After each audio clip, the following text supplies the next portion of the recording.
Around the world are focused on COVID-19 tonight as new cases emerge. More than 50 countries have confirmed cases of the new coronavirus now, and the World Health Organization has raised its alert to the highest level. In Iran, there are reports from hospitals of a big spike in deaths, more than 200. That is 6 times higher than the official death toll from the Iranian Health Ministry. Many believe it's downplaying what's really going on. Mass disinfection is underway at mosques and on public transit. Schools are closed for 3 days, and many flights to and from Iran have been canceled. The World Health Organization now admits we are on the precipice of a pandemic. This is a reality check for every government on the planet. Wake up, get ready. This virus may be on its way and you need to be ready. You have a duty to your citizens, you have a duty to the world to be ready. We'll get to what Canadian public health officials are doing to ramp up the response here in just a moment, but we begin with the stock market. It went into a tailspin again today across Asia, Europe, and here in North America. The TSX closed down 454 points, and Wall Street suffered its worst week since the financial crisis of 2008. The Dow Jones tanked today, closing a staggering week with a loss of about 3,500 points in just 5 days. It's all fueled by massive sell-offs and rising uncertainty as multinational companies downgrade their financial forecasts. Production at factories has slowed. That's paralyzing supply chains globally. And as more people stay home, stop traveling, and limit their activities to contain the spread, the pain will get worse. And tonight in the U.S., the world's second largest economy, the first hotspot for the virus is emerging. Jackson Proskow reports. California is now the focus of COVID-19 containment in the U.S., where 8,400 people are being monitored for symptoms after a single person tested positive despite having no obvious connection to the virus. This is a random individual in a community of 450,000 people. The woman was admitted to hospital not far from a U.S. Air Force base where Americans were quarantined after their repatriation from Wuhan, China. A whistleblower has come forward to say staff on the base who greeted those Americans were not properly trained or protected. Now that we're seeing it in essentially every continent, there's certainly, I think, that new attention being paid to this infection. The lack of testing has hampered any clear sense of how widespread COVID-19 may be in the U.S. There are only a limited number of test kits. Many have been deemed faulty or unreliable.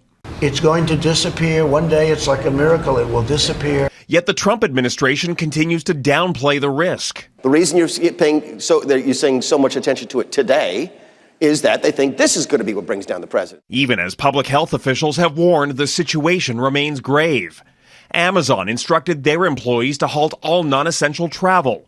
Google restricted travel to Europe and Asia after an employee in Zurich tested positive.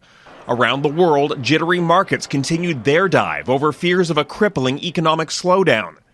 In New York, the Dow and S&P racked up their worst week since the 2008 global financial crisis, wiping out trillions of dollars in wealth. While the U.S. Food and Drug Administration warned of the first supply chain shortages for at least one prescription medication. The U.S. plans to drastically improve its testing capacity within the next week, and that has officials bracing for more bad news. A sudden surge in detected cases could drastically change the outlook for the epidemic and further rattle already shaky markets. Donna? Jackson Proskow in Washington, thanks.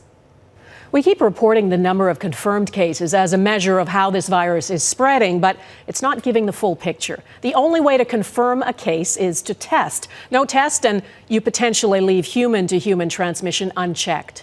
Disease mapping can predict what's coming. Experts at Imperial College London use Singapore as a benchmark. It was quick to impose restrictions on travel from China. It has a strict quarantine regime, and it traced all contacts with infected people. It only has 98 confirmed cases and no deaths.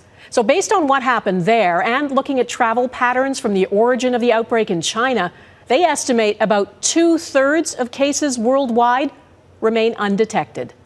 Italy, we think there are many thousands of cases probably distributed across the country now. And similarly and certainly in Iran, probably tens of thousands, if not more.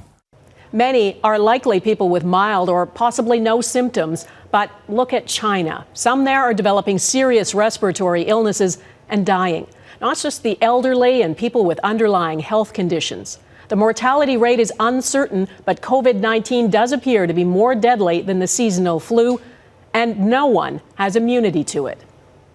And that's why Canada is now moving towards disease surveillance mode, not just passively waiting for people to show up at the hospital feeling ill, but actively looking for cases. Canada's chief public health officer has said it's similar to systems used to monitor influenza. And today, Ontario's health minister stressed the risk here is low, but preparedness is ramping up. We actually have a command center that is set up. We are prepared. Our hospitals are prepared. We have the protective equipment we need to protect our health officials, and we are ready to move immediately should the situation change at any time. There are 15 confirmed cases of COVID-19 here in Canada. All the most recent cases are in people who recently returned from Iran. The numbers are being updated by countries around the globe by the hour. Right now, there are more than 84,000 confirmed cases. South Korea's daily increase in cases has now surpassed that of mainland China. And Iran and Italy appear to be linked to the newest cases being detected far beyond their borders. Crystal Goomansingh on the spread and the risk. Nigeria has dealt with highly infectious diseases, Ebola, malaria, cholera, and now COVID-19, as an Italian man remains in hospital outside of the capital. He's in high spirit, he's doing well, and we expect that he will continue to do well. The 44-year-old recently arrived from Milan via Istanbul. Nigeria is home to more than 190 million people. A virus there can spread quickly inside the country and beyond. The government of Nigeria, through the Federal Ministry of Health, has been strengthening measures to ensure an outbreak in Nigeria is controlled and contained quickly. Authorities are getting a clearer picture of the web of infection. Italian cases are connected not only to Nigeria, but Mexico, Spain, Brazil, among others.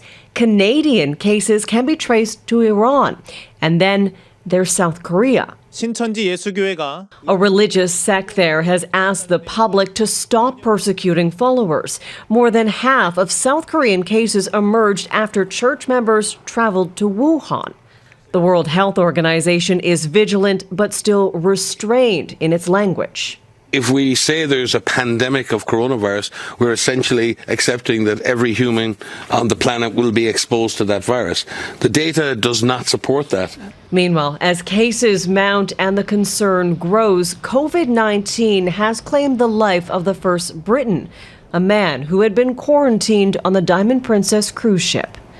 Crystal Goomansingh, Global News, London.